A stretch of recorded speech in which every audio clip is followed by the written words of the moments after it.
The circle of Willis, also called Willis circle, loop of Willis, cerebral arterial circle, and Willis polygon, is a circulatory anastomosis that supplies blood to the brain and surrounding structures.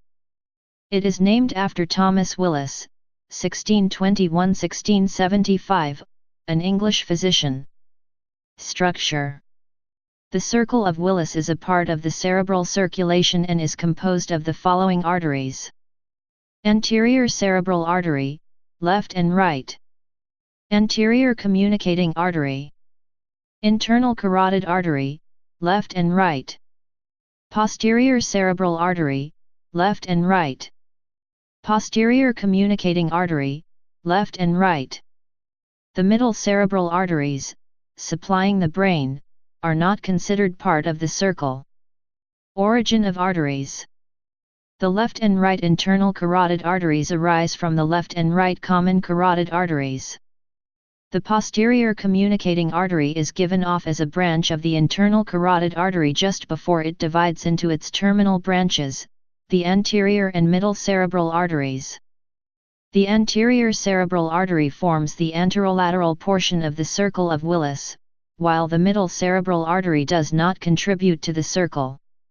The right and left posterior cerebral arteries arise from the basilar artery, which is formed by the left and right vertebral arteries. The vertebral arteries arise from the subclavian arteries. The anterior communicating artery connects the two anterior cerebral arteries and could be said to arise from either the left or right side. All arteries involved give off cortical and central branches. The central branches supply the interior of the circle of Willis, more specifically, the interpeduncular fossa.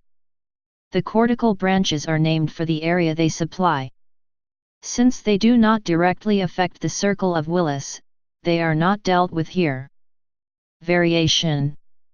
Considerable anatomic variation exists in the circle of Willis. Based on a study of 1,413 brains, the classic anatomy of the circle is only seen in 34.5% of cases. In one common variation, the proximal part of the posterior cerebral artery is narrow and its ipsilateral posterior communicating artery is large, so the internal carotid artery supplies the posterior cerebrum. In another variation, the anterior communicating artery is a large vessel, such that a single internal carotid supplies both anterior cerebral arteries. Function. The arrangement of the brain's arteries into the circle of Willis creates redundancy, analogous to engineered redundancy, for collateral circulation in the cerebral circulation.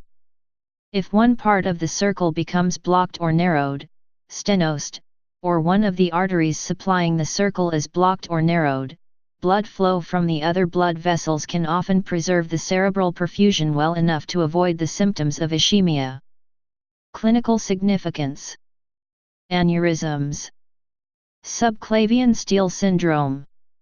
The redundancies that the circle of Willis introduce can also lead to reduced cerebral perfusion. In subclavian steal syndrome, blood is stolen from the circle of Willis to preserve blood flow to the upper limb. Subclavian steal syndrome results from a proximal stenosis, narrowing, of the subclavian artery, an artery supplied by the aorta, which is also the same blood vessel that eventually feeds the circle of Willis via the vertebral artery. Please subscribe and thanks for watching.